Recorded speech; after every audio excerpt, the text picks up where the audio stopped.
ഇന്നൊരു കുട്ടി day in my life വ്ളോഗാണേ. രാവിലെ തന്നെ നമ്മൾ ബസ്സെല്ലാം കയറി കോളേജിലേക്കാണ് കേട്ടോ പോയത്. ക്ലാസ്സിലാണെങ്കിൽ എല്ലാവരും അവരുടെ ഡിസ്കഷനിലാണ്, അതിൻ്റെ ഡ്രസ് കോഡും കാര്യങ്ങളും കാൽക്കുലേഷനും എല്ലാം കൂടെ. ഫസ്റ്റ് അവർ തന്നെ ഫ്രീ ആയിരുന്നു. അങ്ങനെ കുറേ റീൽസ് എല്ലാം കണ്ടിരുന്ന് നമ്മൾ സ്കോളർഷിപ്പ് അപ്ലൈ ചെയ്യാൻ വേണ്ടി കോളേജിൻ്റെ തൊട്ടടുത്തുള്ള കഫേക്ക് പോയിട്ടോ. അങ്ങനെ അതിൻ്റെ കാര്യങ്ങളെല്ലാം ചെയ്ത് നമ്മൾ ഓഫീസിൽ കൊണ്ടുകൊടുത്തിട്ടുണ്ടായിരുന്നു. അങ്ങനെ അവിടുത്തെ പ്രൊസീജിയർ എല്ലാം കഴിഞ്ഞ് അവിടെ നിന്ന് ഇറങ്ങി നമ്മൾ നേരെ ക്ലാസ്സിലേക്ക് പോകാൻ കേട്ടോ.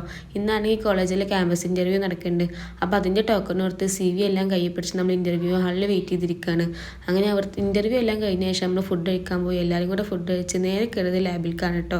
നമുക്ക് ഫൈനൽ ഇയർ പ്രൊജക്റ്റിൻ്റെ കാര്യങ്ങളും അങ്ങനെ കുറേ കാര്യങ്ങൾ അവിടെ ചെയ്യാണ്ടായിരുന്നു. അങ്ങനെ അവിടുത്തെ കാര്യങ്ങളെല്ലാം ചെയ്ത് അവിടെ നിന്ന് ഇറങ്ങിയപ്പോഴത്തേനും തന്നെ നല്ല വൈകിയുണ്ടായിരുന്നു ഈവനിങ്. അങ്ങനെ നമ്മൾ നേരെ പോയത് കോളേജിൻ്റെ അടുത്തുള്ളൊരു കടയിലേക്കാണ് കേട്ടോ. അങ്ങനെ നമ്മൾ നല്ല സർവത്ത് എല്ലാം ഓർഡർ ചെയ്തിട്ടുണ്ടായിരുന്നു. അങ്ങനെ അതൊക്കെ വന്ന് അതെല്ലാം കൊടുത്ത ശേഷം നേരെ പോയത് ജിമ്മിലേക്കാണ് കേട്ടോ. അങ്ങനെ ജിമ്മിലെത്തി വർക്കൗട്ട് എല്ലാം ചെയ്തുകൊണ്ടേയിരുന്നു. അങ്ങനെ വർക്കൗട്ട് എല്ലാം കഴിഞ്ഞതിന് ശേഷം നമ്മൾ നേരെ വീട്ടിലേക്ക് പോയി ഫുഡൊക്കെ കഴിച്ചു. അപ്പോൾ അത്രേ ഉള്ളൂ ഗൈസ്, ബൈ.